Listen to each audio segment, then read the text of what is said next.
In terms of heroes, and especially when it comes to superheroes, I'm still a fan of the original Wonder Woman. Thank you. And I'll tell you why, okay? And you may be surprised at this. I love the original Wonder Woman because she didn't have any superpower, she didn't have a costume, and she didn't wear a mask. It was just good old rescue the girl, nuke the planet, and walk away. Rescue the girl, nuke the planet, and walk away. And of course, I'm talking about the original Wonder Woman, Ellen Ripley from Aliens, right? Isn't she the original Wonder Woman? 1986, is this anybody else's favorite film? No?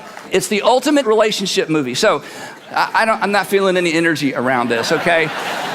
So really, this is one of my favorite movies, and you know, Sigourney Weaver in this film and the films that followed, and there's a new one about to come out. I'm just so excited about that. She was incredible. Now, the other great thing, or not so great thing, actually about this movie is whenever I talk about this movie, it reminds me of my worst parenting moment. Okay, so just to kind of bring me back down to below average for just a second, my worst parenting moment, Allie, who's now in her 20s, was 10.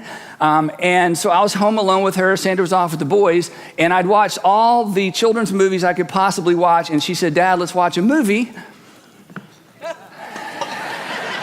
And I said, "Have you seen Aliens? Like the greatest movie of all time. It's all about girls, little girls in this movie. And you know, I just wonder if she's like trusting her dad. Let's watch Aliens." Honestly, to this day, when you ask Allie, what's your dad's worst moment as a parent? She would tell you when he made me watch Aliens and I was 10 years old, okay?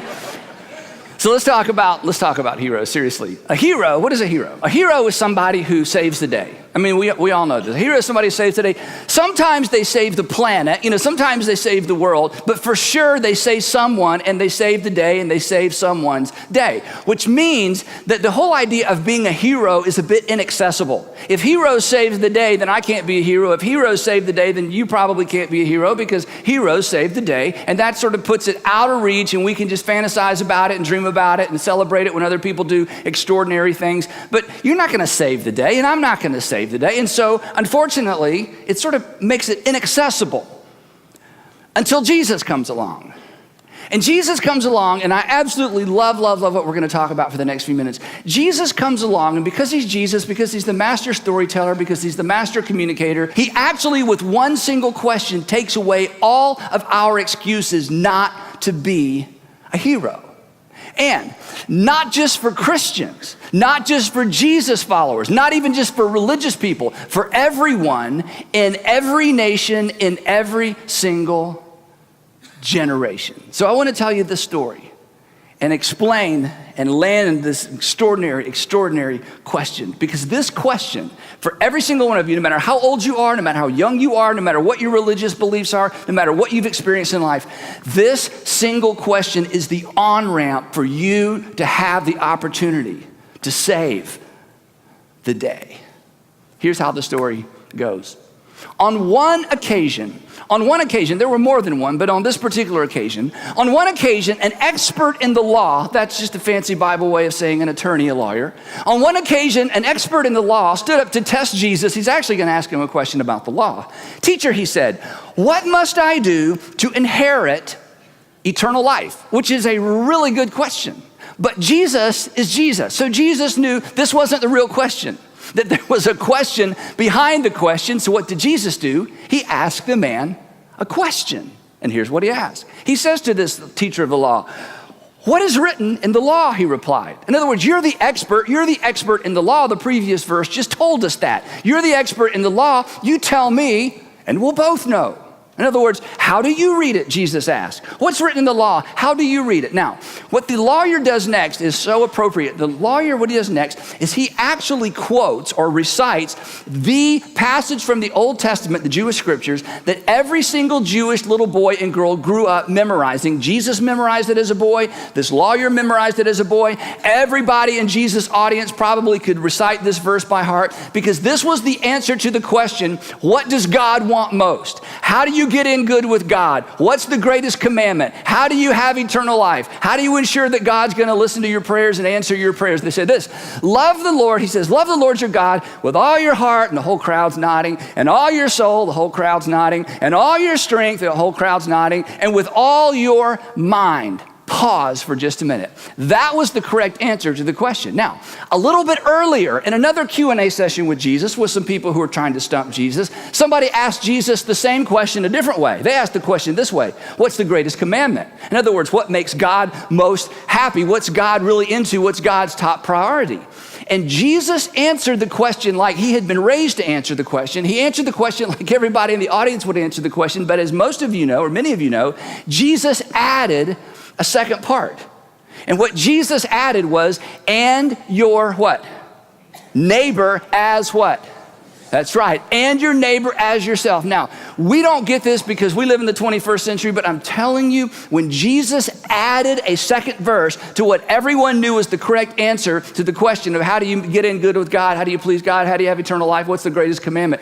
When Jesus added a second part, a ripple went through the crowd because now he was messing with tradition. Now he was messing with what they had learned as Jewish boys and Jewish girls. This signal, this is so important, this signaled a shift.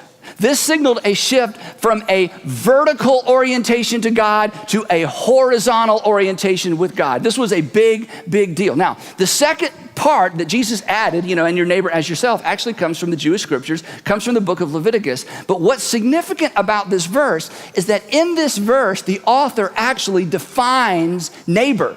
In the verse actually tells us exactly what and who a neighbor is. Here's the passage from Leviticus, then we're going to jump back into Jesus' conversation with the attorney. So follow me on this. This is the verse that Jesus quoted when he was first asked the question, what is God really into? What's most important to God? He said, love the Lord your God with all your heart, soul, mind, and strength, and your neighbor as yourself. Where did you get that? Jesus would say, I got that from the Jewish scriptures. Here's how the Jewish scriptures put it back in Leviticus. Do not seek revenge or bear a grudge against anyone. Let's read these three words out loud together. Among your people. Have you ever heard anybody say, well, those are not my people. Those are my people. This is where that came from. You didn't know that. If you're quoting the Old Testament, my people, these are my people. They're not my people. Okay, they're not my people. You're gonna go to that party? No, those aren't my people. Okay, so in a very ethnic kind of way, in a very nationalistic kind of way, what this verse basically meant was, hey, when it comes to how you treat people, you need to make sure that you don't bear a grudge against anybody who's your people.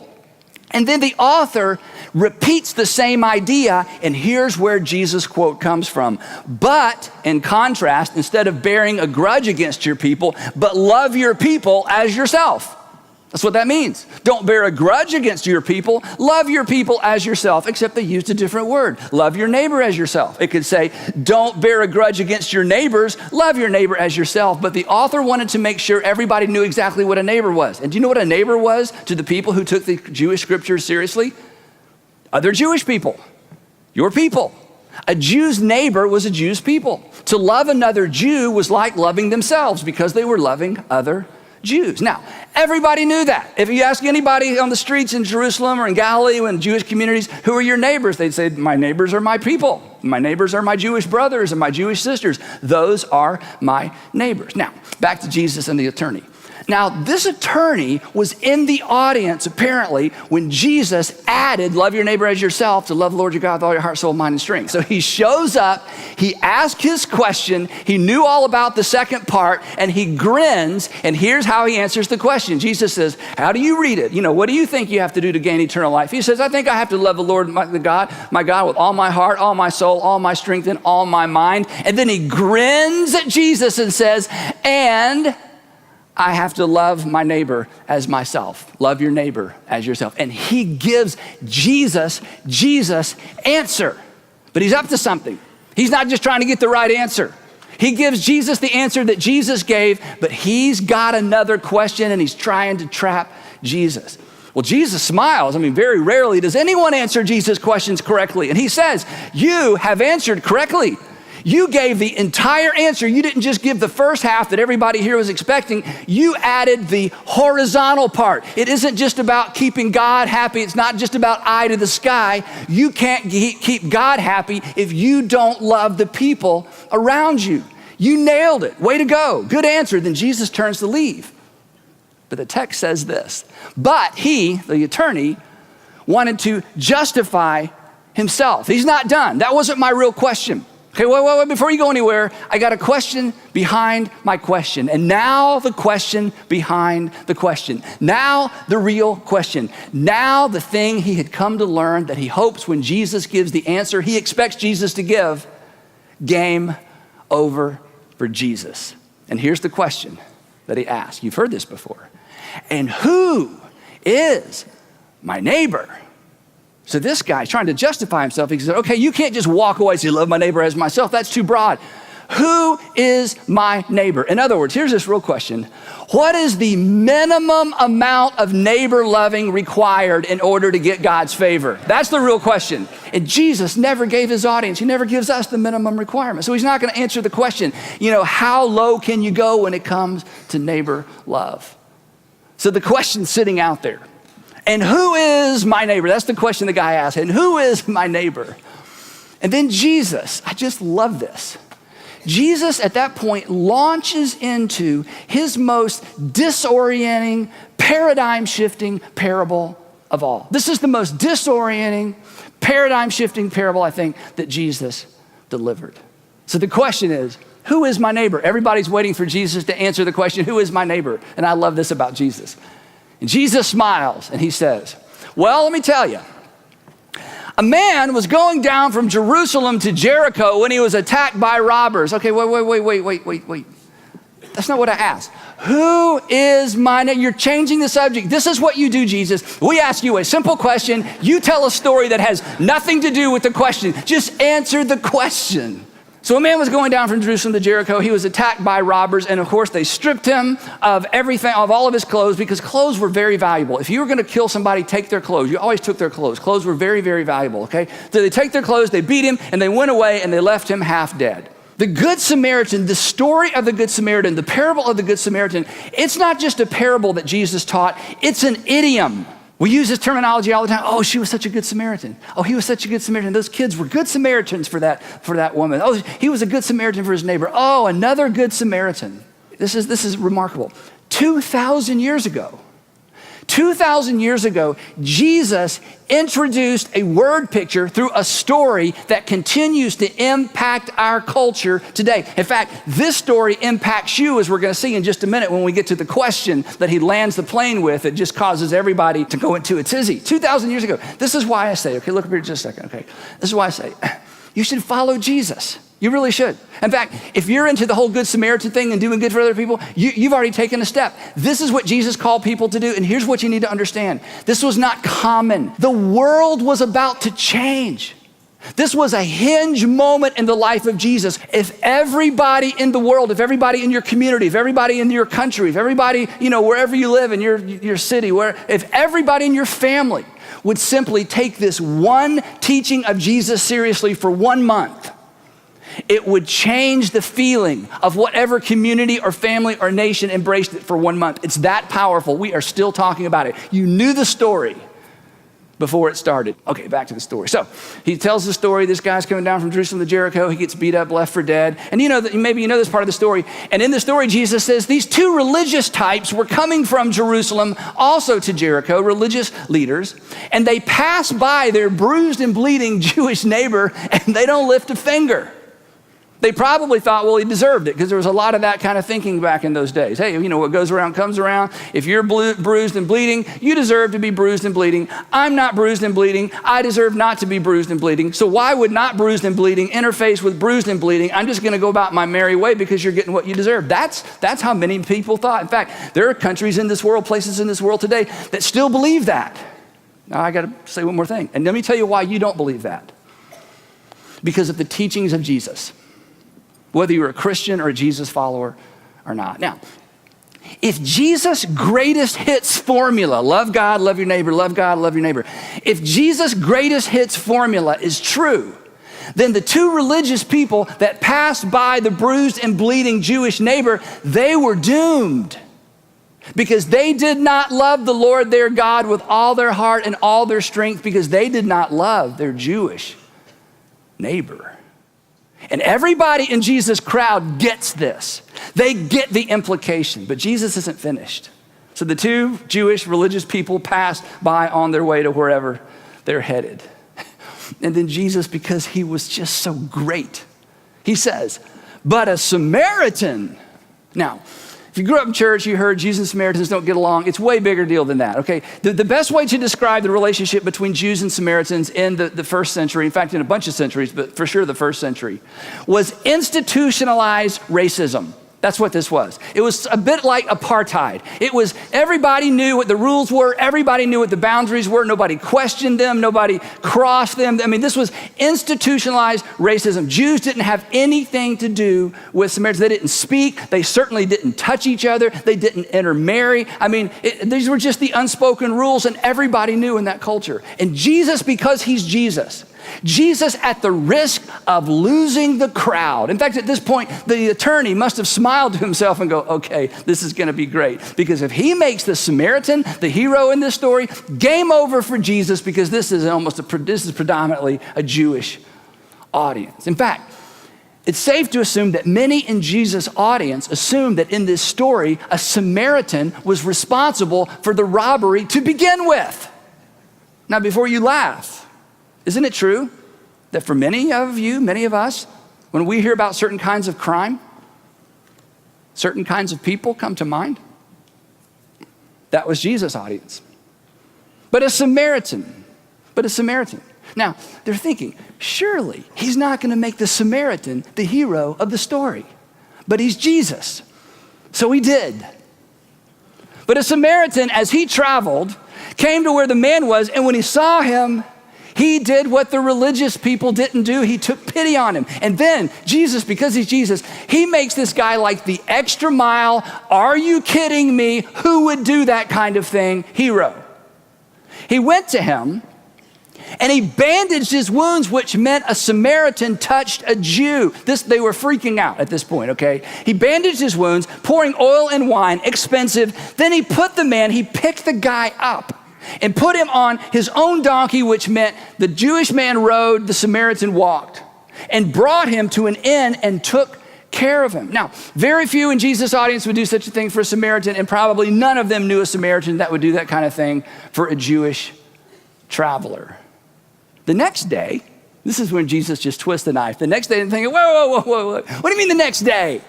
Are you telling me, you're expecting me to believe that a Samaritan spent the night with a Jewish man to keep him alive and to tend to his wounds? I mean, it's one thing to, I'll make a call. Let me call somebody. I'll be right with you. But he actually took care of him and spent the night. I mean, did he really expect his audience to believe this?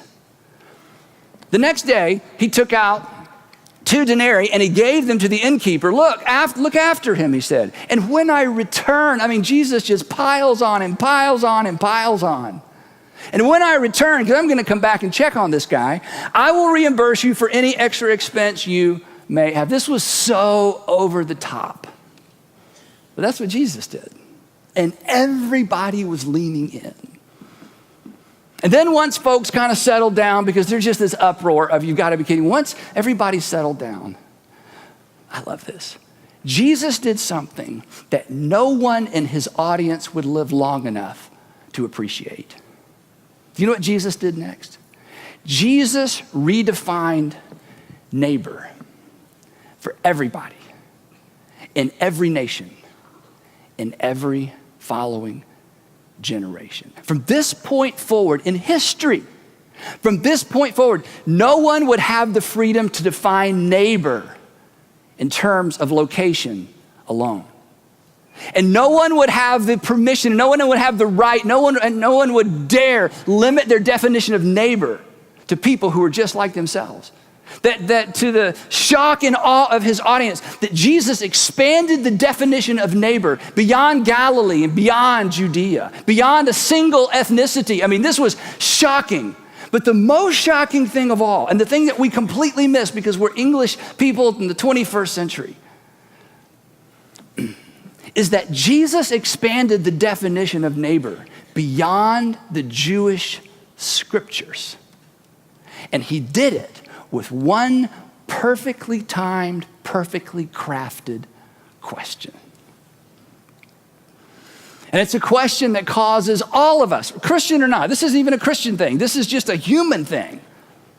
But it draws our attention to this fabulous person, Jesus. It's a question that forces me and forces you to examine our hearts, to examine our prejudices, to examine and ask the question, is there still a bit of racism left in me, even though our culture has certainly abandoned that whole idea? It's just a horrible, horrible thing. But is there any of that in me? And this question forces all of us to examine our hearts. It forces us to ask the question, is there still contempt in me for certain kinds of people? Which of these, he says, which of these three do you think was a neighbor to the man who fell into the hands of robbers? Which of these three? This is not a difficult question, which is what makes the question so horrible, so convicting, so weighty. Which of these three do you think was a neighbor to the man who fell into the hands of robbers? Now, we miss this because we weren't there and we're not Jewish and we're not first century. Let me give you the unabridged question that Jesus was really asking and the one that no doubt the people in his audience heard him ask. This was the unspoken question that was loud and clear. Here's the real question. Which of these three loved the Lord his God with all his heart, soul, mind, and strength by loving a stranger as himself? That was the question. And that shifted the thinking. And that touched and impacted the world. Which of these three treated a stranger like a neighbor? Which of these three was the hero? And in this moment, with this question, Jesus makes hero status accessible to you and to me, whether we are Jesus followers or not. In this moment, Jesus takes away all my excuses and all of your excuses not to step into the role of hero at some point in your life.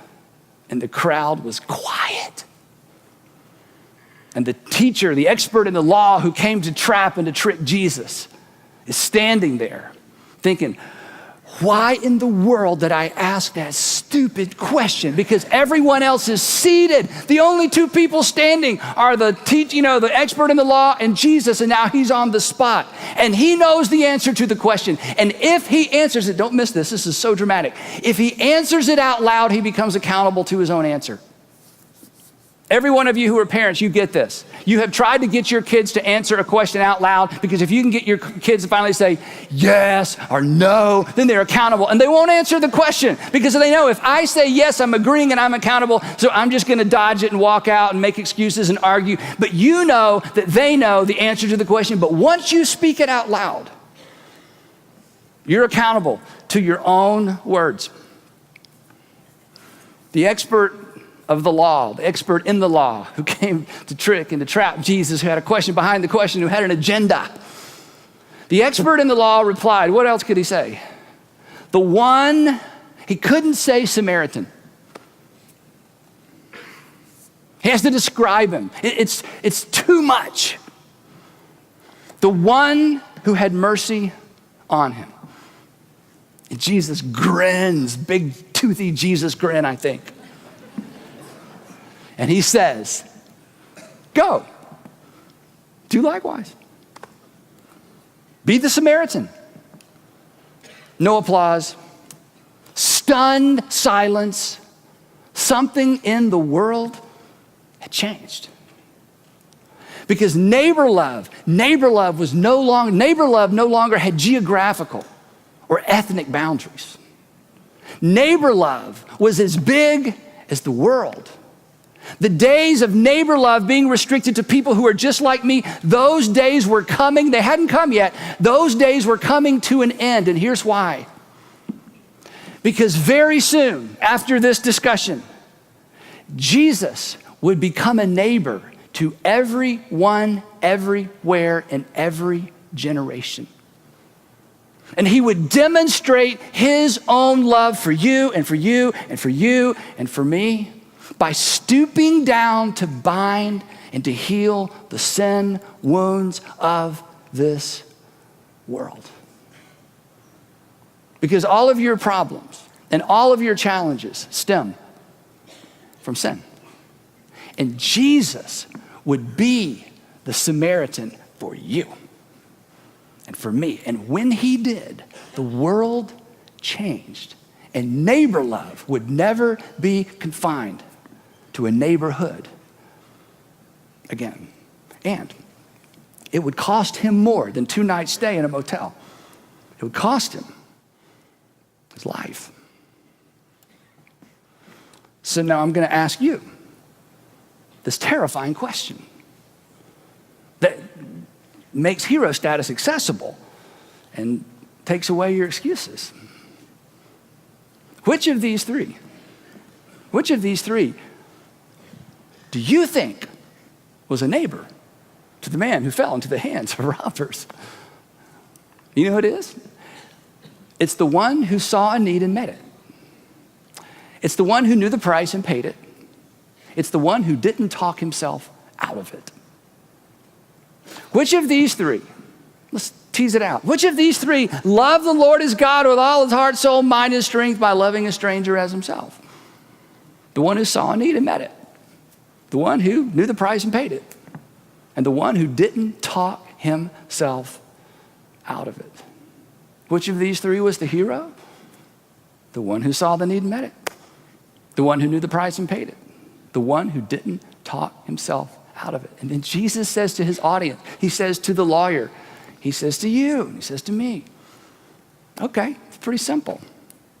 It's a horrible question because everybody knows the answer to it. Go and do likewise. Be the Samaritan. So, we're done. Be the Samaritan. Go and do likewise. Be the hero. If you can meet a need, meet it. If you can pay the price, why not pay it? And don't talk yourself out of it every single time, because meeting needs and paying price, that's what modern day heroes do.